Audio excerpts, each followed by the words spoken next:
Be sure to follow us on TikTok at MysticSage1 for daily anime content.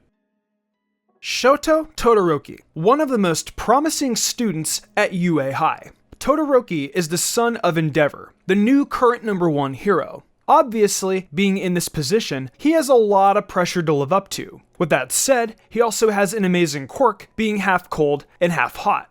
That creates the question though, how strong is Shoto Todoroki? Today, we will be figuring out just that. I will be covering his accomplishments, his quirk, and his potential. Also, there will be manga spoilers in this video, so you've been warned. So that said, let's hop into it.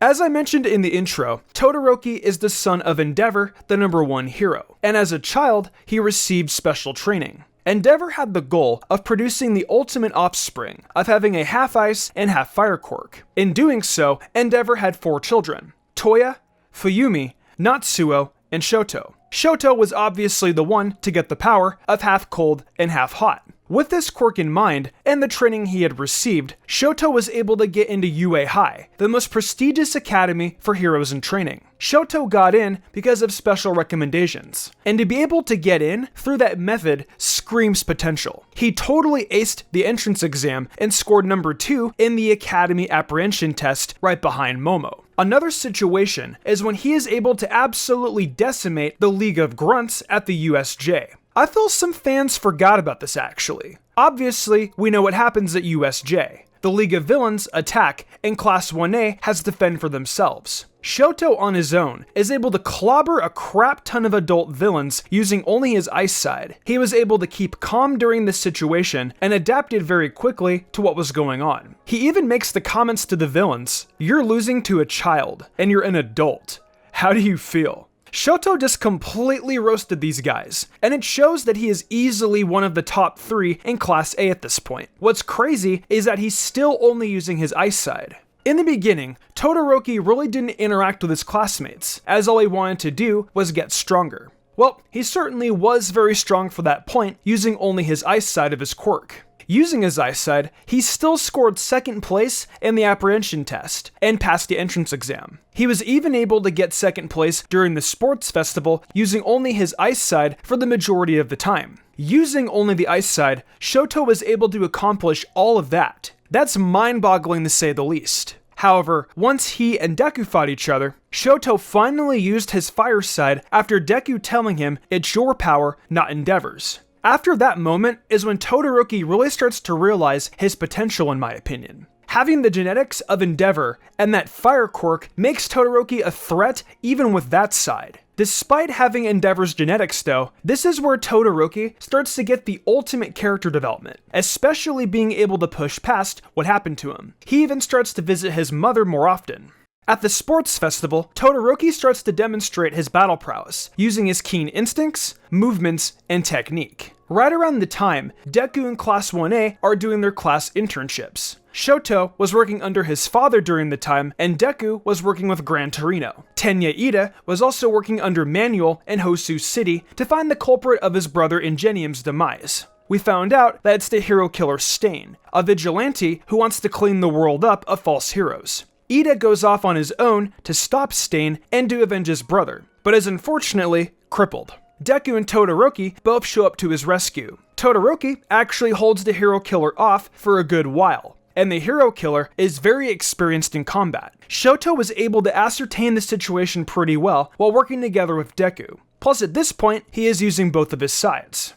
Going into Todoroki's techniques, here are the main ones that come to mind: Heaven Piercing Ice Wall, Flash Freeze Heatwave, Flash Fire Fist, and Flash Fire Fist Jet Kindling. Heaven Piercing Ice Wall is first used against Sero in the sports festival, where he utterly just freezes Sero and the match ends. Against Mr. Compress, he used this attack multiple times. The fire side of the quirk is really starting to come together, especially since Shoto is starting to respect his father more now. He is trying to master his fire side and has even begun training to master Endeavor's Flash Fire Fist. We can definitely see a strong instance with this when he practically melts Tetsu during the matches against Class B. Deku, Bakugo, and Shoto all go off with Endeavor for practical hero experience. And during that time, Shoto really starts to train. With that said, after that, Shigi goes absolutely nuts and wants to clear the heroes off the face of the planet. After loads of fighting during the Paranormal Liberation arc, Shoto uses Flash Fire Jet Kindling on a new and improved Shigaraki. It doesn't bring him down, but it just goes to show how much of a grip he is starting to get with this quirk. His potential is off the charts. Combining both his ice and fire, he is able to use Flash Freeze Heatwave.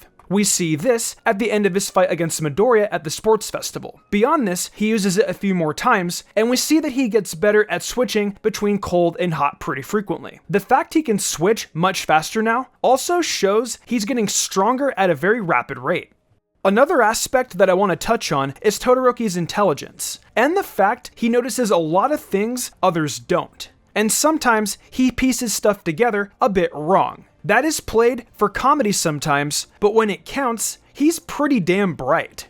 Earlier I also mentioned being trained extensively by Endeavor, but I don't think I touched on that much. Think about it like this. He has probably been drilled and trained in so many different scenarios. Rescues and hero work come naturally to him, and I would say he may even be able to do rescues blindfolded. Okay, that part may be a bit over-exaggerated, but the training is definitely not. The mental fortitude he had to go through to get to that point blows my mind. There is one more part of Todoroki that I want to cover before we end this video, and I think you manga readers know exactly what I'm going to say. A few months back, we got literally one of the biggest reveals that My Hero has given us so far. We find out that the fan theory of Dabi being Toya Todoroki is true. Toya absolutely makes Endeavor feel guilty for his past mistakes, and how he treated him and his children. Toya was majorly neglected, and all he ever wanted was for Endeavor to acknowledge what he could do. Endeavor was just a worried parent though, and didn't want Toya to hurt himself. This affects Shoto in a few different ways. For one, he feels some sort of guilt,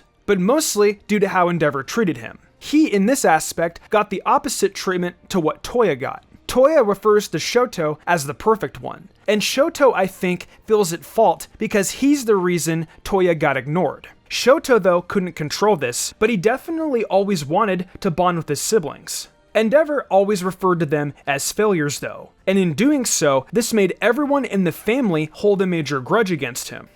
After the events transpire with the Dabi reveal, and the aftermath of Shigaraki is finished, Shoto gets a newfound goal of stopping Dabi's murderous spree. On this notion, Shoto feels he's the only one who can stop Dabi. However, after a discussion with his family, they all come to the conclusion that they all have their own role to play in this. Even though he agrees to this, I can see Shoto getting some newfound motivation on wanting to become stronger. As the My Hero manga progresses, I feel with Shoto, we're going to get some major training with him. Him and Endeavor have also grown closer recently, so I feel he is also going to play a very strong role in that. Think about this for a second. Despite the abuse Shoto received from his father, he's still striving to follow in his father's footsteps. He swallows his pride to get Endeavor to take Deku and Bakugo under his wing for them to get strong as well. Plus his family is closer than they were before. I can definitely see a stronger connection after the Dabi reveal. They're all going to push each other. Shoto has gotten to a point where he's mentally strong, going through traumatic abuse as a child, and now finding out his brother is a true killer.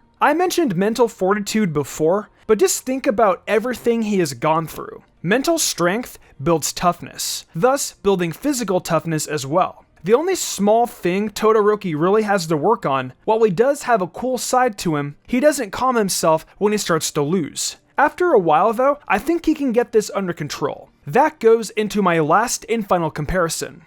Let's talk about Quirk Comparison. In a sense, I feel Shoto, Endeavor, and Dabi act like a triangle semi. Dabi has a very strong fire quirk, but it acts like a double-edged sword because of him always getting burned. He doesn't have very strong fire resistance. This is a weakness Shoto covers though, due to him being in control of his ice side, giving him a balance of the two. Endeavor does have more experience, but Shoto also has a wide array of techniques he can use. Due to sheer strength and power, I think Dabi wins for now. Not to mention his flame is blue. Blue flames are usually hotter than regular flames. However, like I mentioned before, Shoto's potential is off the charts. he can learn to have more control, patience, and experience as he goes through his training. The fact he's only a teenager and has this kind of power is pretty nuts. Well, I would say that wraps up my analysis on how strong Todoroki is. His biggest point is for sure his potential, and the versatility he has with his quirk. Also, with a teacher like Endeavor, this dude's going to be a top hero in no time. What do you guys think though? Do you think I covered everything? Or do you think I'm missing something? Let me know down below, and let's get some discussion going. Before the video closes out, I just want to thank you so much for your support during this month of July. I'm uploading every day, and with all the different anime I'm covering, I know there's a little bit for everyone. Also, if you want a little more Mystic Sage, head on over to TikTok and check us out over there for more fun, bite-sized anime videos. I've also got an Amazon store where I sell tons of Pokemon and anime merch too, so check it out. For real this time though, thanks again for watching. I'm Mystic Sage, and I'll see you tomorrow with more amazing anime content.